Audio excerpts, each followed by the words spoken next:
Karnataka Maharashtra border ઉપર એક 27 વર્ષનો યુવાન બકરી ચરાવતો હોય છે અને ત્યારે એના મિત્રોનો ફોન આવે છે કે તેણે યુપીએસસી પાસ કરી છે અને 551મો રેન્ક મેળવ્યો છે।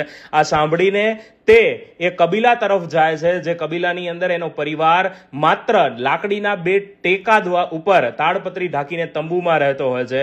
આ ખુશ ખબર આવે છે, અમુક લોકો જે છે એ હાર લઈને આવે છે અને એના પિતા કે જે તમે એમનો જબ્બો જુઓ તો એમાં પણ હજી ધૂળ ચોટી છે, એ મહેનતનું પ્રતીક છે, એ ગર્વાન્વિત થઈને ગર્વભેર પોતાના દીકરાને સાફો બાંધી રહ્યા છે અને સાફો બાંધતા બાંધતા કદાચ એ કલ્પના કરી રહ્યા છે કે આવતીકાલે મારો દીકરો આઈપીએસના યુનિફોર્મમાં કેવો રૂડો લાગશે। આ માત્ર એક લાગણીસભર ક્ષણ નથી, આ તમામ યુવાનો જે સામાજિક અને આર્થિક રીતે પછાત ફેમિલી બેકગ્રાઉન્ડમાંથી આવે છે એમના માટે સૌથી મોટો પ્રેરણા સ્ત્રોત છે કે આ ગોવાળનો દીકરો કે જેમના પરિવારનું ક્યાં રહેવાનું છે એ પણ ચોક્કસ સ્થાન ખબર નથી, એ અહીં સુધી પહોંચી શકે છે।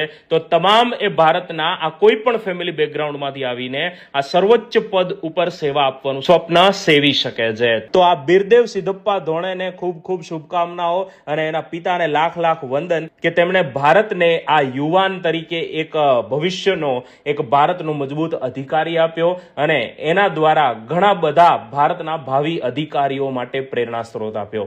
જય હિન્દ, જય ભારત।